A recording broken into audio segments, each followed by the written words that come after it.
Bien, bueno, ¿cómo estáis? Espero que todo bien, que los entrenamientos vayan, bueno, viento en popa. Y hoy voy a compartir con vosotros una pregunta de uno de los alumnos de Running Lab. Es una pregunta muy interesante y creo que bueno, pues a todos nos puede servir para seguir avanzando y seguir aprendiendo, ¿no? Vamos a la pregunta. Voy directamente a compartir pantalla con su email. Bien, vamos aquí está.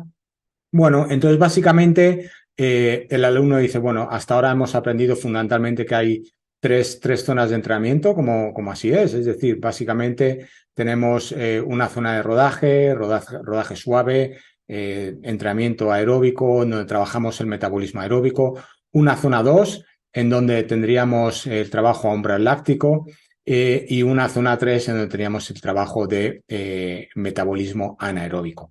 Entonces, como él dice, bueno, pues hemos estudiado estas tres zonas y damos prioridad fundamentalmente a la zona 1 y zona 2, tocando solo de forma esporádica la zona 3. Pero claro, la duda es qué pasa si un atleta está preparando pruebas como el 110 metros vallas, 100 metros lisos, 200 o incluso en otro deporte como puede ser la natación, en donde, bueno, pues estén preparando pruebas más explosivas como el 50, el 100, el 200. Bueno, bien, lógicamente todo lo que va en mi canal, la mayoría va enfocado hacia el deporte de la carrera y hacia distancias de resistencia, es decir, pues básicamente de 5 kilómetros para arriba, ¿no? 5 kilómetros, 10 kilómetros, medio maratón, maratón, ultras. Pero claro, cuando nos centramos ya, cuando la pregunta viene en estas, en distancias más explosivas, bueno, pues ahí evidentemente el entrenamiento es diferente. ¿En qué difiere este entrenamiento? Bien, bueno, insisto, siempre centrándonos en este entrenamiento, ¿eh? O incluso podríamos decir, como vamos a compartir, voy a compartir ahora pantalla con vosotros con un ejemplo real, de hecho son datos míos, en donde, bueno, pues estamos preparando una prueba de ciclismo. El ciclismo es diferente al atletismo.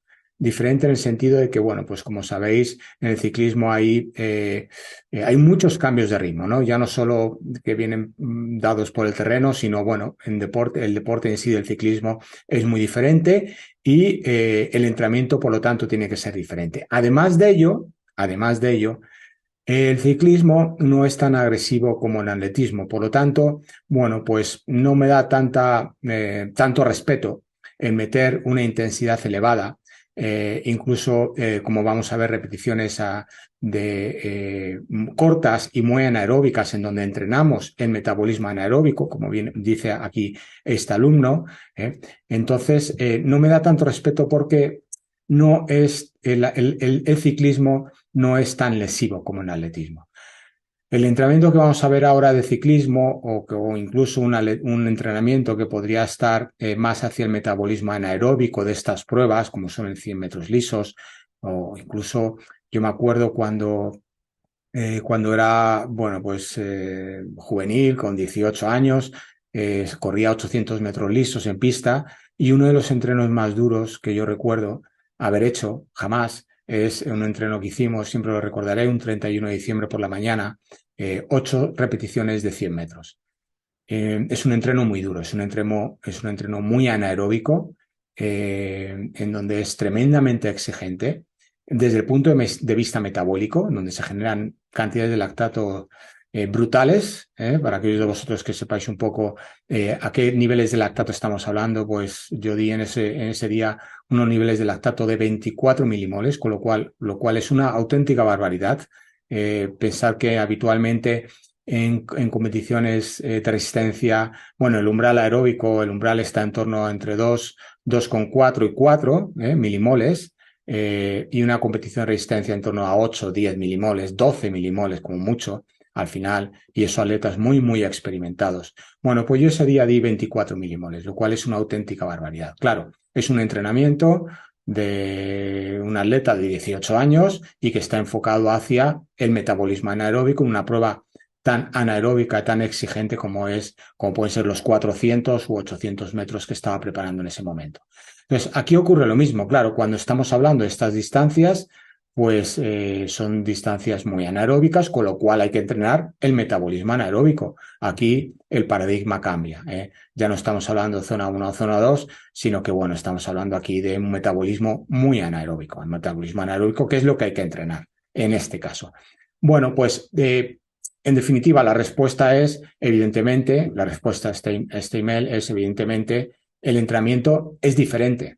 Tiene que ser diferente. En deportes de la exigencia de metabolismo anaeróbico, como pueden ser deportes, distancias explosivas, como son los 100 metros o los 200 metros, o en natación los 50 o los 100 o los 200, el entrenamiento evidentemente es diferente. Tiene que estar enfocado hacia un metabolismo anaeróbico. Claro, aquí nos encontramos siempre con un gran problema y es que es enormemente lesivo. Yo un entrenamiento enfocado hacia un metabolismo anaeróbico jamás lo pondría en un atleta claro, estamos hablando, insisto, de resistencia. Si está preparando velocidad es diferente, pero tenemos que tener mucho cuidado a la hora de introducir entrenamientos anaeróbicos, como pueden ser eso, 8 repeticiones de 100 metros o un entrenamiento que vamos a ver ahora de bici a continuación, que es un ejemplo real. Hay que tener mucho respeto en el tema de las lesiones, fundamentalmente en el atletismo. En otros deportes como el ciclismo, bueno, pues es diferente, pero aquí en los 100 metros pues hay que tener cuidado, y en el tema de natación, bueno, pues cuidado también, porque la natación ahí, bueno, pues saber cómo se ejecuta la técnica, porque hay lesiones importantes a nivel fundamentalmente de hombro. Entonces, bueno, pues depende del atleta, ¿no? Pero la respuesta a este email, evidentemente, el entrenamiento es muy diferente a un entrenamiento de deporte de resistencia, como pueden ser los 10 kilómetros, la media maratón o el maratón. En este caso, el entrenamiento tiene que estar enfocado hacia un metabolismo anaeróbico. Vamos a ver un ejemplo de un metabolismo anaeróbico. Ya os he puesto uno, el 8 por 1000, perdón, el 8 por 100, ¿no? 8 repeticiones de 100 metros. Yo recuerdo la recuperación era amplia, recuperación de 6, 8 minutos. Claro, acaba reventado. Es un entrenamiento muy exigente. Bueno, voy a compartir pantalla con vosotros para ver un ejemplo real de un metabolismo, de un entrenamiento a metabolismo. Esto es un ejemplo real en donde, bueno, pues aquí vemos en la línea roja es los niveles de FTP, bueno, FTP, Functional Threshold Power, o lo que sería equivalente al umbral láctico en el atletismo. Bien, en este caso se mide por vatios, en torno a 310 vatios de FTP, y en donde aquí en amarillo pues tenemos las repeticiones que hemos hecho, aquí un calentamiento, y las repeticiones que hacemos a vatios. Vemos que, claro, todos, fijaros, a valores cerca de 500 vatios, pero claro, aquí la repetición más larga es 1 minuto, estos son 45 segundos, 30 segundos, 15 segundos. Veis que, bueno, pues esto sería básicamente de aquí una serie y aquí otra serie de repeticiones, en donde vemos 30 segundos, 45, perdón, 15 segundos. Estos son, bueno, pues como si fueran sprints, ¿no? Para ir calentando. Aquí tenemos ya 15 segundos, 30 segundos, 45, 1 minuto, y de nuevo 45, 30, 15, 15, 30, 45, 1 minuto, y de nuevo volvemos a 45, 30 y 15 segundos. Pero claro, fijar los vatios en torno a 500 vatios, es decir, muy por encima del umbral. Entonces es un metabolismo, aquí es un ejemplo de un entrenamiento a metabolismo anaeróbico. ¿Esto en ciclismo lo haría yo en atletismo? No, en ningún caso. No, porque sería tremendamente lesivo.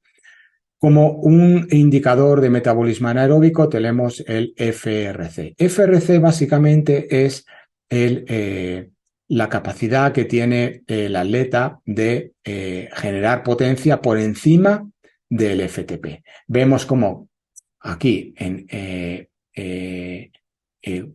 vemos aquí en color púrpura, al principio del entrenamiento, claro, tenemos es como si tuviéramos ahí un depósito de metabolismo anaeróbico. Con respecto, haciendo el entrenamiento, va disminuyendo, y aquí entramos Aquí, fijaros, aquí yo estoy ya, aunque hay una recuperación, pero recuperación, insisto, aquí son 30 segundos, las series son también cortas, pero no da tiempo a recuperar esta capacidad anaeróbica, es decir, aquí estoy en metabolismo anaeróbico.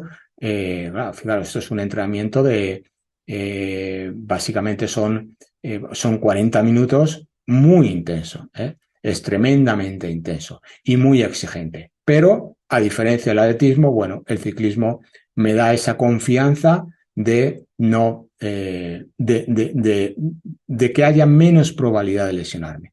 Y el objetivo de este entrenamiento sería mejorar esa zona 3, mejorar ese metabolismo anaeróbico, básicamente mejorar este FRC, que insisto es la capacidad del atleta para generar potencia por encima del umbral. Bueno, espero haber respondido a la duda. Básicamente la duda es, bueno, hasta ahora en entrenamientos de deportes de resistencia hemos visto que damos prioridad a zona 1, zona 2, únicamente con pequeñas pinceladas en zona 3. ¿Qué ocurre en deportes más explosivos o en disciplinas más explosivas como son los 100 metros, los 200 metros, el 110 metros vallas, como indicaba el alumno, o incluso en otros deportes como la natación? O el ciclismo, en donde hay explosividad? Bueno, pues en estos deportes, en estas disciplinas, sí hay que meter intensidad, hay que meter metabolismo anaeróbico, a la diferencia del deporte de resistencia. En el caso del ciclismo, bueno, pues no me da tanto respeto porque no es tan lesivo, pero mucho cuidado con el atletismo en el caso de los 100 metros, de los 200, porque ahí es tremendamente lesivo y especialmente para atletas, bueno, pues ya de una edad más avanzada, 40, 50 o 60 años. Espero haber respondido a la duda. El metabolismo anaeróbico, por supuesto que es importante, no solo es el aeróbico, pero depende de la disciplina que estemos preparando, de la distancia que estemos preparando y del deporte que estemos preparando. El entrenamiento es específico del deporte, es específico al gesto. Bueno, pues espero que os haya ayudado. Muchas gracias. Una vez más, os agradecería que dierais al like y que os suscribierais al canal si todavía no lo habéis hecho. Muchas gracias.